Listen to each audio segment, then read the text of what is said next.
हाँ जी, hello students. अज dynamics का असी लैक्चर नंबर 2 करन जा रहे हैं। लैक्चर नंबर फस्ट में असी बेसिक कंसैप्ट समझे, जिहदे विच असी वेलोसिटी, एक्सलरेशन, डिस्टेंस, डिसप्लेसमेंट की हुंदा वो सारा कुछ असी समझिया। तो जे तुसीं वो वीडियो नहीं देखी तो पहले वो वीडियो देखो तो वो चीज़ों तुसीं अंडरस्टैंड करो। उस तो बाद तुसीं एक्सरसाइज स्टार्ट करनी।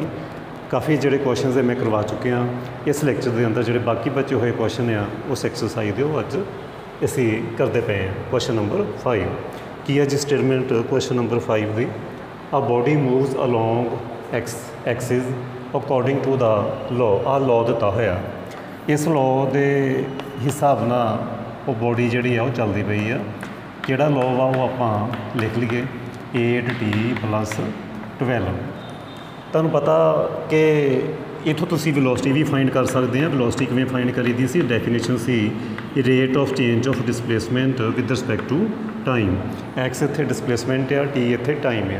ओके करो डिफरेंशिएट, हो आ गया 2t + 8। ये आ गई वेलोसिटी। जे तुसीं एक्सलेरेशन फाइंड करनी है तो फरदर इस वेलोसिटी का डेरीवेटिव कर दोगे, rate of change of velocity with respect to time, वो आ जाएगी 2। ये आ गई साडी एक्सलरेशन। हुण पुछिया कि क्वेश्चन के अंदर find position from which time measured. First part की पूछ रहे आ, पोजीशन पूछते पे आ। पोजीशन मीनस पहला जो पार्टिकल पोजीशन पूछते पे आ कि पार्टिकल उस टाइम ते किस पोजीशन ते सी, कितना डिस्टेंस कवर किया। द पोजीशन कितों from which time measured, from which जितों टाइम मैजर करना शुरू किया उदों कितना सी। कहने का मीनिंग ये होया वैन t0 सी, t0 ते आप डिस्टेंस फाइंड करना कितना सी साडे कोल। तो तुसीं की करना, इक्वेशन नंबर फस्ट विच तुसीं पुट कर दोगे, वो तुहाडे कोल वो डिस्टेंस आ जाएगा। टी नूं तुसीं 0 पुट करोगे, 0 + 0 + 12, सो 12 मीटर आ जाऊगा तुहाडे कोल। सो ये आ जाऊगा 12 मीटर। आप एक बार स्टेटमेंट देख लीए कि डिस्टेंस उन्होंने मैंशन किया होया कि मीटर च सेंटीमीटर च नहीं, कोई यूनिट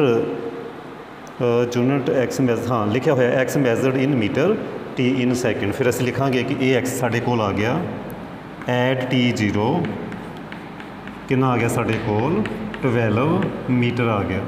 ठीक है जी, 12 मीटर होएगा। ये फस्ट पार्ट का आंसर आ चुका साडे कोल। ठीक है जी, किहड़ी पोजीशन फाइंड की, किहड़ा डिस्टेंस फाइंड किया जदों जितों असीं टाइम मैजर करना शुरू किया।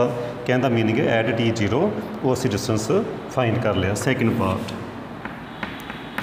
पार्ट ते की पूछा, वेलोसिटी फाइंड करनी है। किहड़ी वेलोसिटी फाइंड करनी, it was first observe meaning ये आ कि असीं वेलोसिटी फाइंड करनी आ, वो भी एट t = 0।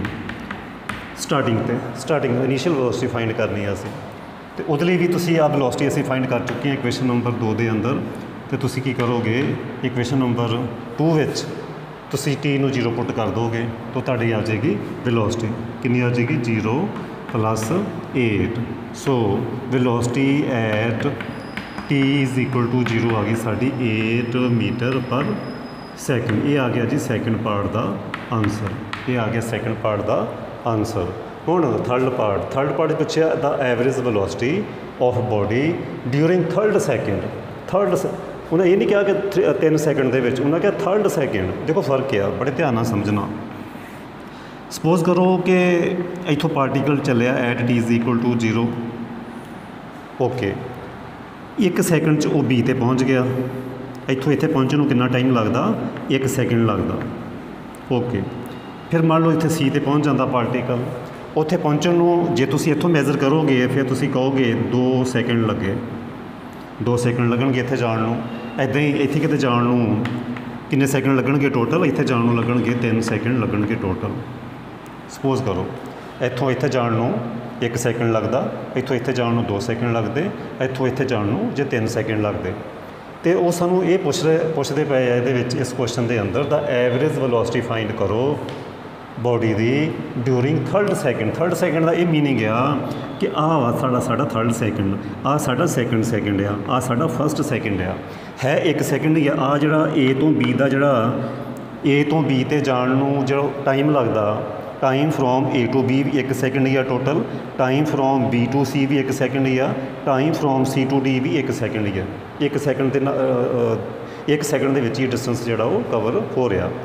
सो वो ये पूछते पे है जो थर्ड सैकेंड है ना, जो थर्ड सैकेंड है आ वाला सी टू डी, सी तो लैके डी तक जो डिस्टेंस कवर किया 1 सैकेंड के अंदर, ठीक है जी, ਉਹਦੀ ਅਸੀਂ एवरेज वेलोसिटी फाइंड करनी है।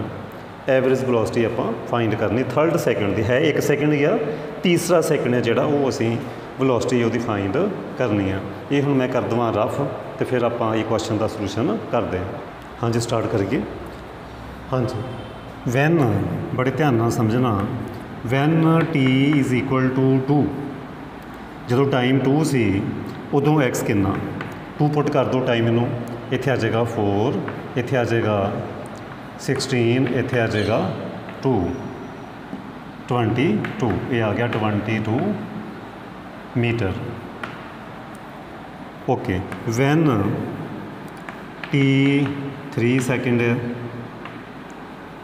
उदों डिस्टेंस कितना कवर होंदा, 3 पुट करो 9, 24, 12, इन्हों हम तुसीं ऐड कर लोगे, ये 36 हो गए, ठीक है जी, ये 36 हो गए, 9 में जोड़ दोगे तो 45 आ गए साढ़े कोल, 45 मीटर। मैं फिर एक बार रिपीट करदा, थर्ड सैकेंड मान लो आ सी टू डी ये 1 सैकेंड च कवर होंदा, ये इन्ना जड़ा डिस्टेंस आ ये 1 सैकेंड च कवर होंदा, बट है ये थर्ड सैकेंड आ। थर्ड सैकेंड का मीनिंग ये आ कि देखो इत्थों इत्थे जाण नूं भी 1 सैकेंड लग्या, वो पहला सैकेंड सी, इत्थों इत्थे जाण नूं भी 1 सैकेंड लग्या, वो दूसरा सैकेंड सी, इदां सी तो डी ते जाण नूं भी 1 सैकेंड लग्या, वो थर्ड सैकेंड सी। तो डिस्टेंस कितना असी कवर किया वो आपां हुण पता चल जाएगा। पहले 3 सैकेंड देखो, 2 सैकेंड च असी इन्ना डिस्टेंस कवर किया, 3 सैकेंड च असी इन्ना डिस्टेंस कवर किया स्टार्टिंग तो लैके। मैं फिर रिपीट करा, जो मैं टी 2 पुट कर रहा ना, ये मीनिंग ये आ कि ओरिजिन तो लैके जितों असी चले इन्ना डिस्टेंस ये असी टी 2 सैकेंड कवर किया, ये पहला सैकेंड सी, ये दूजा सैकेंड, मतलब टोटल 2 सैकेंड हो गए। 2 सैकेंड में इन्ना डिस्टेंस कवर किया, 1 सैकेंड, 2 सैकेंड, ये तीसरा सैकेंड, ये टोटल कितने हो गए, 3 सैकेंड हो गए। जो टी 3 पुट करांगे ये सारा आएगा, टोटल आएगा डिस्टेंस ओ टू डी। तो असी की करांगे, सानूं चाहिदा तो आप वाला इन्ना डिस्टेंस आ फ्रॉम सी टू डी, जे असी एवरेज वेलोसिटी फाइंड करनी है ना सी टू डी के अंदर, सानूं ये वाला डिस्टेंस चाहिए, तो टोटल चों ये माइनस कर दो, ये टोटल चों माइनस कर देंगे। So distance from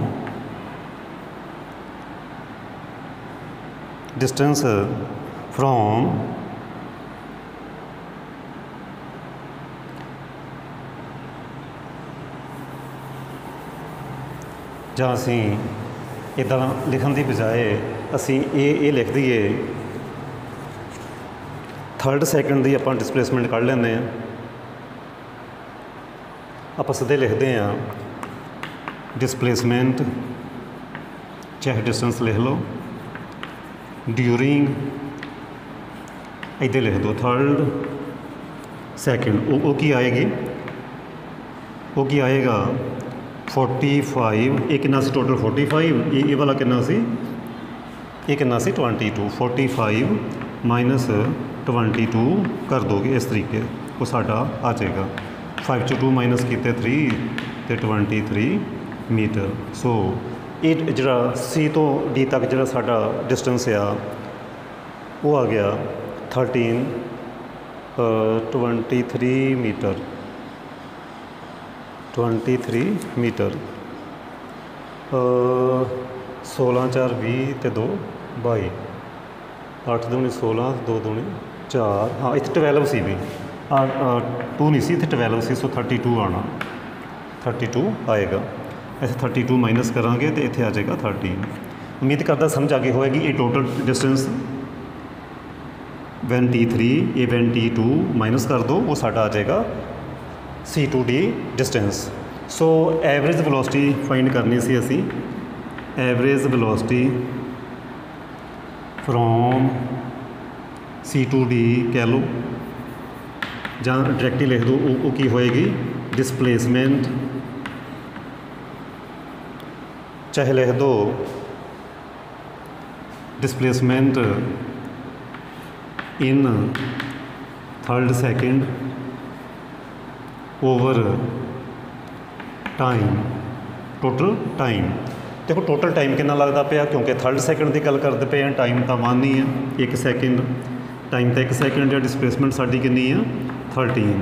so answer की आ गया 13 मीटर पर सेकेंड। ये आंसर आ गया थर्ड पार्ट का। उम्मीद करदा कि तुहानूं समझ आ चुकी होएगी। हुण असीं करांगे नैक्सट क्वेश्चन। हाँ जी, हुण असीं करन जा रहे हैं क्वेश्चन नंबर 6। देखो मैं पूरी स्टेटमेंट तो नहीं लिखी क्योंकि काफ़ी टाइम लग जाता, सो मैं शॉर्ट च लिखती जिन्नी सानूं रिक्वायर सी। A particle moves in straight line according to the law v square 2 × sin x - x cos x, where v velocity when it has covered a distance x from position of rest, from position of rest, from position of rest, find expression for its acceleration. सिर्फ इन्ना question है, बहुत simple आ। की करोगे differentiate करोगे with respect to x. असी की करांगे इनू differentiating with respect to X. देखो V as a function of X आ, तो तुसी की करोगे एक्स के नाल डिफरेंशिएट करोगे। जे तुसी एक्सलरेशन फाइंड करनी है तो फार्मूला यूज़ करोगे V D we by D X. V with respect to जे तुसी करदे हुंदे एक ये साढ़े को फार्मूला असी विद रिस्पैक्ट टू जे टी करते तो D we by D T, but ये विद रिस्पैक्ट टू असी एक्स करांगे क्योंकि V as a function of X है। सो की आ जाएगा 2v into D we by D X, 2 into sine the differentiation cos minus common first term, second the derivative minus sine x plus cos x into 1।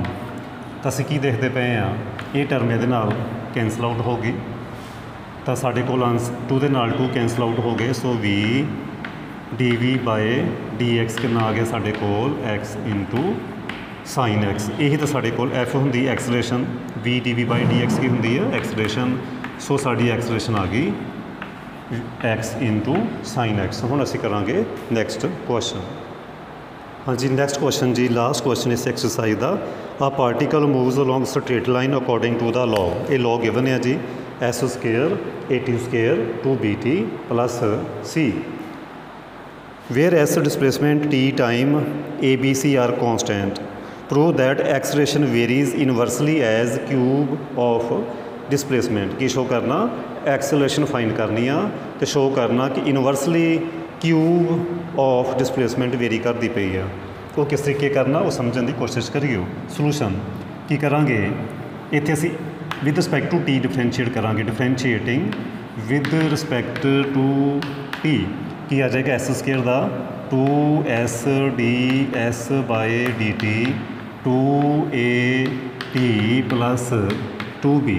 Next की करोगे 2 के नाल divide कर दोगे S D S by D T A T plus B. ये भी use करांगे अगे जाके। ਇਹਦਾ इक्वेशन नंबर 2 पा लो, ये इक्वेशन नंबर 1 पा लो। ਇਹਦੀ भी जरूरत पैगी शायद अगे जाके। ठीक है जी, जो चीज़ां अगे जाके यूज़ होण उन्होंने एक तो नंबरिंग करनी, दूसरा उन्होंने क्योंकि बहुत इंपोर्टेंट चीज़ां साढ़े लिए अगे जाके काम आउणगीਆਂ, इन्हों आप एक बॉक्स बंद करते करना, पैक करते करना असीं इहनूं। हाँ जी, हुण फिर दोबारा differentiating again with respect to t. एक काम कर दो, लाइक कर दो, तो जे चैनल सबसक्राइब नहीं किया तो वह भी कर दो क्योंकि मेहनत बहुत आती है, गर्मी बहुत है। देखो तुसीं देख ही रहे होवोगे कि पसीना कितना आया होया मैनू। सो लाइक तो बनता, जे चैनल सबसक्राइब नहीं किया तो वह भी कर दो, बाकी स्टूडेंट को शेयर भी कर दो। जे कर दिता तो बहुत बहुत धन्यवाद। हाँ जी, first term d2s by D T square plus second term ds by D T into 1a b constant 0। Statement given है a b c are constant. Okay, हुण की करिए फरदर। हाँ, एक चीज़ रह गई, ਅਸੀਂ U ਇੰਟੂ V ਰੂਲ ਲਗਾ ਰਹੇ ਸੀ, U ਇੰਟੂ V ਰੂਲ ਆਪਾਂ ਲਗਾ ਰਹੇ ਸੀ। ਉਸ ਤੋਂ ਬਾਅਦ ਹੁਣ U ਇੰਟੂ V ਰੂਲ ਲਗਾ ਰਹੇ ਹਾਂ। ਹਾਂਜੀ, S ਦਾ ਵਨ ਕਿੱਥੋਂ ਆ ਗਿਆ? ਇਹ ਆਉਣਾ ਸੀ ds/dt, ਕਿਉਂਕਿ ਵਿਦ ਰਿਸਪੈਕਟ ਟੂ ਟੀ ਕਰਦੇ ਪਏ ਨਾ ਕਿ S ਕਰਦੇ ਪਏ। ਫਸਟ ਟਰਮ ਸੈਕਿੰਡ ਦਾ ਡੈਰੀਵੇਟਿਵ, ਸੈਕਿੰਡ ਫਸਟ ਦਾ ds/dt। ਹੁਣ ਫਰਦਰ ਅਸੀਂ ਲਿਖਾਂਗੇ ਇਹਨੂੰ d2s/dt ਸਕੁਏਅਰ, ਇਹ ਹੋ ਗਿਆ ds/dt square is equal to a। ਇਸ ਤਰੀਕੇ ਲਿਖ ਲਿਆ। ਹੁਣ ਅਸੀਂ ਇੱਥੇ s ds/dt ਤੋਂ ਅਸੀਂ ਫਰਦਰ ਕੀ ਕਰ ਸਕਦੇ ਹਾਂ? ਇੱਥੋਂ ਵੈਲਿਊ ds/dt ਦੀ ਕੈਲਕੂਲੇਟ ਕਰ ਲਓਗੇ। ਉਹ ਕਿੰਨੀ ਆ ਜਾਏਗੀ? at + b/s। ਉਹ ਇੱਥੇ ਪੁੱਟ ਕਰਾਂਗੇ। ਕੀ ਕਰ ਸਕਦੇ ਅਸੀਂ? First second s d2s/dt square plus ds/dt the value at + b/s square. ਕਿੱਥੋਂ ਦੇਖਿਆ ਇਹ ਸਟੈਪ? From second. s ਦੇ ਨਾਲ ਡਿਵਾਈਡ ਕਰ ਦਿਓ, at + b/s is equal to a। ਇਹ ਕਿੱਥੋਂ ਅਸੀਂ ਦੇਖਿਆ? ਇਕੁਏਸ਼ਨ ਨੰਬਰ ਸੈਕਿੰਡ ਤੋਂ। ਇਕੁਏਸ਼ਨ ਨੰਬਰ ਸੈਕਿੰਡ ਤੋਂ ਦੇਖਿਆ। ਐਲਸੀਐਮ ਲੈ ਲਓ, s square LCM, s square ਲੈ ਲਓਗੇ ਐਲਸੀਐਮ, ਇੱਥੇ ਹੋ ਜਾਏਗਾ s³ d2s/dt square plus at + b square is equal to a। ਨਾਲ ਹੀ ਅਸੀਂ ਕੀ ਕਰਾਂਗੇ? ਇੱਥੇ s ਦੀ ਵੈਲਿਊ ਨੂੰ ਆਪਾਂ ਕੀ ਕਰਾਂਗੇ? ਪੁੱਟ ਕਰ ਦਾਂਗੇ। s ਦੀ ਵੈਲਿਊ ਆਪਾਂ ਕੀ ਕਰਾਂਗੇ? ਪੁੱਟ ਕਰ ਦਾਂਗੇ। ਇਸ ਤੋਂ ਪਹਿਲਾਂ ਇਹ ਦੇਖ ਲਈਏ ਕਿ ਆਪਾਂ ਫਾਈਂਡ ਕੀ ਕਰਨਾ। ਫਾਈਂਡ ਅਸੀਂ ਕਰਨਾ ਸੀ d2s/dt ਸਕੁਏਅਰ। ਸੋ s ਦੇ ਨਾਲ ਡਿਵਾਈਡ ਵੀ ਕਰੀਏ ਪਹਿਲੇ। ਮੈਂ ਥੋੜ੍ਹਾ ਜਿਹਾ ਸਟੈਪ ਚੇਂਜ ਕਰਦਾ ਕਿਉਂਕਿ ਅਸੀਂ ਐਕਸਪ੍ਰੈਸ਼ਨ ਤਾਂ ਫਾਈਂਡ ਕਰਨੀ ਆ। ਸੋ ਕੀ ਕਰੀਏ? ਇਹ ਅਸੀਂ ਫਾਈਂਡ ਕਰਨੀ s d2s/dt square a minus ਇਹ ਅਸੀਂ ਫਾਈਂਡ ਕਰਨੀ ਆ। ਠੀਕ ਹੈ ਜੀ, ਇਹ ਐਕਸਲਰੇਸ਼ਨ ਅਸੀਂ ਫਾਈਂਡ ਕਰਨੀ ਆ। ਜਿਵੇਂ ਕਿ ਤੁਹਾਨੂੰ ਪਤਾ 3 ਫਾਰਮੂਲੇ ਹੁੰਦੇ ਸੀ, ਇੱਕ d2s/dt ਸਕੁਏਅਰ, ਇੱਕ ਹੁੰਦਾ ਸੀ dv/dt, ਇੱਕ ਹੁੰਦਾ ਸੀ v dv/ds। ਓਕੇ, ਇੱਥੇ ਅਸੀਂ ਇਹ ਫਾਰਮੂਲਾ ਯੂਜ਼ ਕਰਾਂਗੇ ਐਕਸਲਰੇਸ਼ਨ ਫਾਈਂਡ ਕਰਨੀ। ਇਹਨੂੰ ਅਸੀਂ ਫਾਈਂਡ ਕਰਨਾ, ਬਾਕੀ ਕੰਮ ਅਸੀਂ ਬਾਅਦ 'ਚ ਕਰਦੇ ਹਾਂ। ਹਾਂਜੀ, a ਮਾਈਨਸ ds/dt ਸਕੁਏਅਰ ਇਸ ਤਰੀਕੇ ਕਰ ਲਓ। ਮੈਂ ਬਾਅਦ 'ਚ ਵੈਲਿਊ ਪੁੱਟ ਕਰ ਸਕਦਾ ਸੀ, ਬਟ ਮੈਨੂੰ ਲੱਗਿਆ ਕਿ ਇੱਦਾਂ ਬੈਟਰ ਰਹੇਗਾ। ਓਕੇ, ਹੁਣ ਅਸੀਂ ਕੀ ਕਰੀਏ? a ਮਾਈਨਸ, ਹੁਣ ਇਹਦੀ ਵੈਲਿਊ ਪੁੱਟ ਕਰੋ ਇਕੁਏਸ਼ਨ ਨੰਬਰ ਸੈਕਿੰਡ ਤੋਂ, at + b/s ਇਹਦਾ ਸਕੁਏਅਰ। ਓਕੇ, ਹੁਣ ਜੇ ਮੈਂ ਐਲਸੀਐਮ ਲਵਾਂ s ਸਕੁਏਅਰ, ਇੱਥੇ ਆ ਜਾਏਗਾ a s square minus a square t square plus b square plus 2ab into t। ਇਸ ਤਰੀਕੇ ਆ ਗਿਆ ਸਾਡੇ ਕੋਲ। ਇੱਧਰ ਸੀ s d2s/dt ਸਕੁਏਅਰ। ਸੋ d2s/dt ਸਕੁਏਅਰ s ਨਾਲ ਕਰ ਦੋਗੇ ਡਿਵਾਈਡ, ਨੀਚੇ ਆ ਜਾਏਗਾ s³। ਹੁਣ ਇਹ ਸਟੈਪ ਆਇਆ ਇਕੁਏਸ਼ਨ ਨੰਬਰ ਸੈਕਿੰਡ ਤੋਂ। ਇੱਦਾਂ ਹੀ ਅਸੀਂ s ਦੀ ਵੈਲਿਊ ਵੀ ਪੁੱਟ ਕਰ ਦਈਏ ਫਰੋਮ ਇਕੁਏਸ਼ਨ ਨੰਬਰ ਫਸਟ। ਉਹ at square plus 2bt plus c, ਉਹ ਵੈਲਿਊ ਵੀ ਪੁੱਟ ਕਰ ਦਈਏ। a square t square plus b square plus 2ab and t। ਅਤੇ ਅਸੀਂ ਕੀ ਦੇਖਦੇ ਹਾਂ? ਕੁਛ ਟਰਮਾਂ ਜਿਹੜੀਆਂ ਵਾ ਉਹ ਕੈਂਸਲ ਆਊਟ ਹੋਣਗੀਆਂ, ਕੁਛ ਟਰਮਾਂ ਜਿਹੜੀਆਂ ਉਹ ਕੈਂਸਲ ਆਊਟ ਹੋ ਜਾਣਗੀਆਂ। ਉਹ ਕਿਸ ਤਰੀਕੇ ਹੋਣਗੀਆਂ? ਬਾਹਰ a ਵੀ ਸੀ, a ਵੀ ਲਗਾ ਲਓ ਇੱਥੇ। ਜਦੋਂ a ਲਗਾਓਗੇ, ਮਲਟੀਪਲਾਈ ਕਰੋਗੇ, ਇੱਕ ਵਾਰ ਮੈਂ ਦੁਬਾਰਾ ਸਮਝਾਊਂਗਾ ਤੁਹਾਨੂੰ, ਤਾਂ ਆ ਜਾਏਗਾ 2ab t ਪਲੱਸ ac। ਇਹ ਹੋ ਗਿਆ minus a square t square minus b square minus 2ab and t। A square T square दा A square T square cancel 2ab T ना 2ab टी कैंसल बचा कि AC माइनस बी स्केयर नीचे आ जाएगा कि बचा AC minus b square over S cube. देखो मैं एक बार रिपीट करा ये स्टेटमेंट सी पहला असी टी दे नाल डिफरेंशिएट किया पहले असी की किया with respect to T differentiate किया ओके 2 नाल डिवाइड किया फिर दोबारा फिर टी दे नाल डिफरेंशिएट किया ओके ए स्केयर लिख लिया।